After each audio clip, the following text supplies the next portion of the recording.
कृषिलाई धेरै सुरक्षा दिए आधुनिकीकरण गरिनुपर्छ, पर्यटनलाई बढाऊ। पर्यटन, कृषि र म्यानुफ्याक्चर उद्योगहरू 20,000 को सङ्ख्यामा बढाएर यहाँ घटीमा पनि 50-60 लाख युवाहरूलाई देशभित्रै रोजगारी, एउटा परिवारबाट घटीमा 2 जनाले घटीमा पनि म्याक्सिमममा सबैले काम पाऊ, कोही बेरोजगार नरहोस्।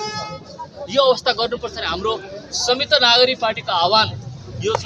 यहाँहरू देश जाँदै गर्दा, घरमा आउँदै गर्नुहुँदा साथीभाइलाई, आज हाम्रा जिल्लाबाट आउनुभएका पार्टीका सम्पूर्ण नेता कार्यकर्ताहरूलाई, सम्पूर्ण मित्रलाई हाम्रो आह्वान यही छ कि यस पालिको चुनावमा, फागुन 21 को चुनावमा नयाँ भएका अग्रगामी, नयाँ जो आज टेस्ट भएका छन्, फेल पनि भएका छैनन्, भोलि के गर्छ थाहा छैन, तर पुरानले के गरे हामीलाई थाहा छ, त्यहाँ उँभो लाग्नेवाला छैन भन्ने हो भने यहाँले भोट फर गिटार, चुनाव चिन्ह sitar, guitar vote for guitar म आउनु गर्न चाहन्छु।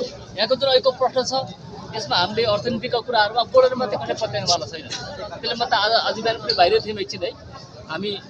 म महाराष्ट्र चौकतिर बस्छु, मेरो घर चाहिँ बेलायत जिल्ला मोरङ हो। म संयुक्त नागरिक पार्टीको प्रवक्ता, सहमहासचिव हुँदै गर्दा, मुद्दा आन्दोलन परिचालन विभागको प्रमुख हुँदै गर्दा म महालक्ष्मी स्थानमा त्यहाँ बिहानै पछि घटीमा 150 जना श्रमिकहरू है, मेरा दाइभाइहरू बिहानै 6 बजेको चिसोमा आएर चोकमा चिया खाँदै बस्नु भएको हुन्छ।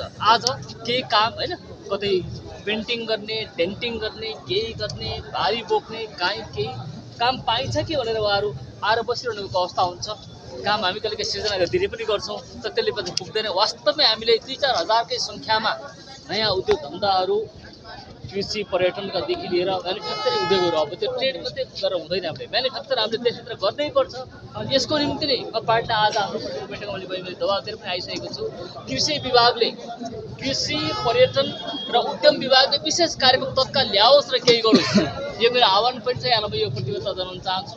मेरो नाम विद्रोह अधिकारी, म संयुक्त नागरिक पार्टीको सहमहासचिव प्रवक्ता हुँदै गर्दा सम्पूर्ण आज जुन तपाईँहरू देश छोडेर विदेश जानुपर्ने अवस्थामा हुन्छ, जिल्लाबाट आइरहनु भएको छ। मेरो आह्वान यही छ कि हामी जहीँ रहे पनि सुरक्षित रहौँ है, काम गर्दा, श्रम गर्दा होइन, हातखुट्टा जोगाएर काम गरेर सुरक्षित रहौँ होइन, विदेश जाँदै गर्दा होइन, हामी यताउता केही नगरिकन देशको पनि सम्मान इज्जत ख्याल राख्दै गरौँ।